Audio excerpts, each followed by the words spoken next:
யார் என்பதையும் தான் யார் அல்ல என்பதையும் சரியாக அறிந்திருந்த திருமுழுக்கு யோவான் இன்று நம்மை பற்றியே சரியான ஒரு பார்வை கொண்டிருக்க அழைப்பு விடுக்கின்றார். இயேசுவில் பிரியமானவர்களே, இந்த நற்செய்தி வாசகத்தில் எருசலேமில் உள்ள யூதர்கள் மற்ற குருக்களையும் லேவியர்களையும் திருமுழுக்கு யோவானிடம் அனுப்பி அவர் யார் என்று கேட்க அனுப்பியிருக்கிறார்கள். திருமுழுக்கு யோவானுடைய நடை, உடை, பாவனை, அவர் உடுத்தியிருந்த உடை, அவர் செய்த செயல்கள் இவற்றையெல்லாம் பார்த்து அந்த யூதர்களுக்கு ஒரு பக்கம் இவர் மெசியாவாக இருக்கலாமா, ஏனெனில் திருமுழுக்கு கொடுக்கின்றார், ஆனால் மெசியா இப்படித்தான் இருக்க வேண்டும் என்று நாம் நினைத்த அந்த ஒரு எதிர்பார்ப்பிற்கு மாறாக இருக்கிறாரே, உண்மையிலே இவர் யார் என்று சொல்லி தெரிந்து கொள்வதற்காக அவர்கள் அந்த குருக்களை யோவானிடம் அனுப்புகின்றார். அப்போது நீர் யார் என்று கேட்டவுடன் முதலில் என்ன சொல்லுகின்றார்? நான் மெசியா அல்ல என்று சொல்லுகின்றார். முதலில் தான் யார் என்று சொல்லாமல் தான் யார் அல்ல என்பதை சொல்லுகின்றார். இதிலும் ஒரு கருத்து இருப்பதாக நான் நினைக்கின்றேன். பொதுவாக ஒரு காரியம் என்ன என்று அறிந்து கொள்வதற்கு முன்னதாக அது என்ன அல்ல என்று தெரிந்து கொள்ளலாம். ஒரு பொருள், உதாரணமாக இந்த கிளாஸ், இந்த தண்ணீர் குடிக்கக்கூடிய இந்த கிளாஸ் என்ன என்றால் அதற்கு நிறைய விளக்கம் சொல்ல வேண்டும். இது தண்ணீரையோ அல்லது எந்த விதமான திரவ பொருட்களையும் கொண்டிருக்கக்கூடிய ஒரு கலையும், இதை சூடாக அல்லது குளிர்ந்ததை பானத்தை பயன்படுத்தலாம், இது எடுத்து செல்வதற்கு எளிதாக இருக்கும் என்று சொல்லி நிறைய விளக்கங்கள் சொல்லலாம் அது என்ன என்று சொல்வதற்கு. ஆனால் இது என்ன அல்ல என்று சொல்வது எளிது.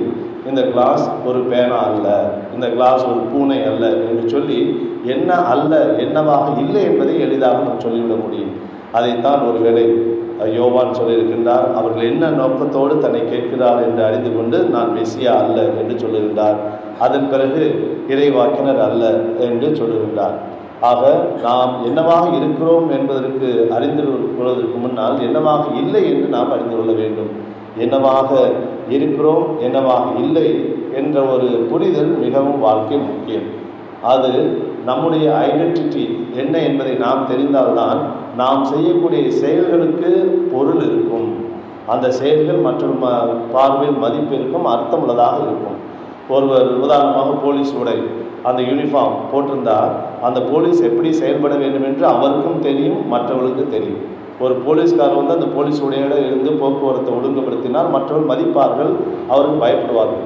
சாதாரண உடையில் ஒரு போலீஸ்காரரே சென்று சாதாரண உடையில் நின்றாலும் கூட இவையார் இங்கே நடு ரோட்டில் நின்று எல்லாத்தையும் கண்ட்ரோல் பண்ணுறது என்று நினைப்பார்கள். ஆக ஐடென்டிட்டி என்பது மிக மிக முக்கியமான ஒரு காரியம். அது நாம் யார் என்று நம்மை அறிந்து கொள்வதற்கும் சரி, நம்முடைய செயல்களுக்கு மதிப்பு கொடுப்பதற்கும் நம்முடைய செயல்களுக்கு அர்த்தத்தை கொடுப்பதும் இந்த ஐடென்டிட்டி, என்னுடைய அந்த சுய அடையாளம். அன்பானவர்களே, இன்றைய நவீன உலகத்தில் இந்த ஐடென்டிட்டி, நான் யார் என்று அறிந்து கொள்வதற்கு தடையாக நிறைய காரியங்கள் இருக்கின்றன. ரொம்ப வேணாம், சாதாரண ஒரு விளம்பரம், உண்மையான ஒரு பொருள் எது என்று நாம் உய்த்துணர்வதற்கு மாறாக ஒரு விளம்பரம், ஒரு பொருளை பற்றி மீண்டும் மீண்டும் அந்த கருத்தாக்கம் நம் மீது திணிக்கப்படும் போது நாம் நினைத்துக்கொள்வோம் ஒருவேளை அதுதான் சிறந்த பொருளாக இருக்குமோ என்று சொல்லி.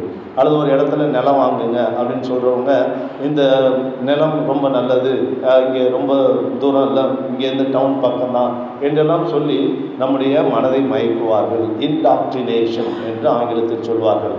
ஒரே காரியத்தை மீண்டும் மீண்டும் சொல்லும்போது அது ஒருவேளை உண்மையாக இருக்குமோ என்று நாம் நம்புவதற்கான வாய்ப்பு இருக்கிறது.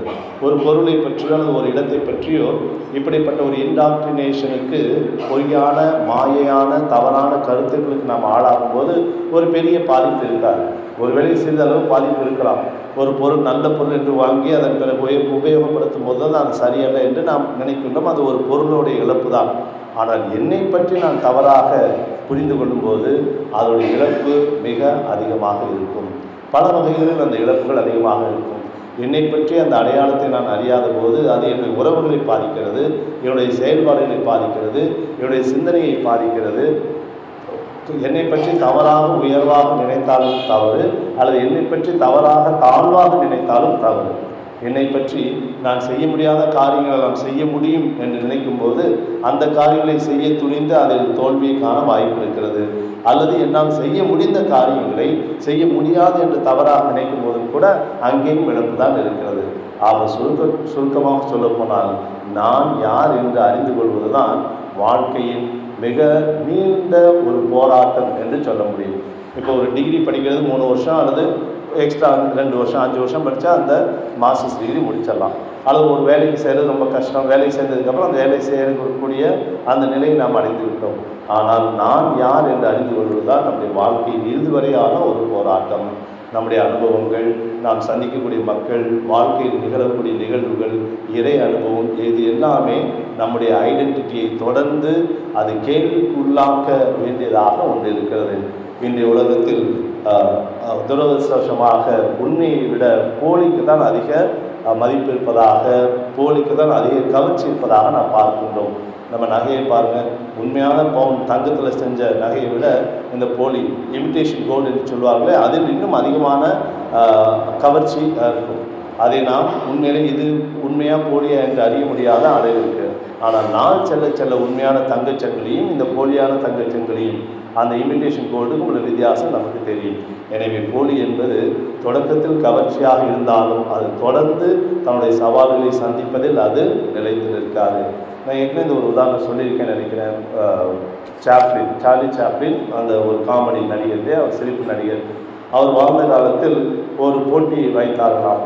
அந்த போட்டிக்கு மாறு வேட போட்டி. அந்த போட்டிக்கு தலைப்பு சார்லி சாப்ளின் மாதிரி வந்து வேடம் விட்டு நடித்து காட்ட வேண்டும். இதை கேள்விப்பட்ட சார்லி சாப்ளின், சரி நம்மளதில் போய் கலந்துக்கலாமே அப்படின்னு சொல்லி போய் கலந்துக்கிறார். யாருக்குமே தெரியாமல் போட்டி நடக்கிறது. போட்டியாளர்கள் 1, 2, 3, 4 என்று பல போட்டியாளர்கள் பங்கு பெறுகின்றார்கள். இவரும் அதில் போய் கலந்துட்டு வெளியே வந்துட்டார். போட்டி முடிவு அறிவிக்கும் போது உண்மையான சார்லி சாப்ளின் 3வது பரிசு பெற்றாராம். அவர் பொய்யான சார்லி சாப்ளினுக்கு முதல் 2 பரிசுகள், ஆனால் உண்மையான சார்லி சாப்ளினுக்கு 3வது பரிசு கிடைத்தது. இதை எதை காட்டுகிறது?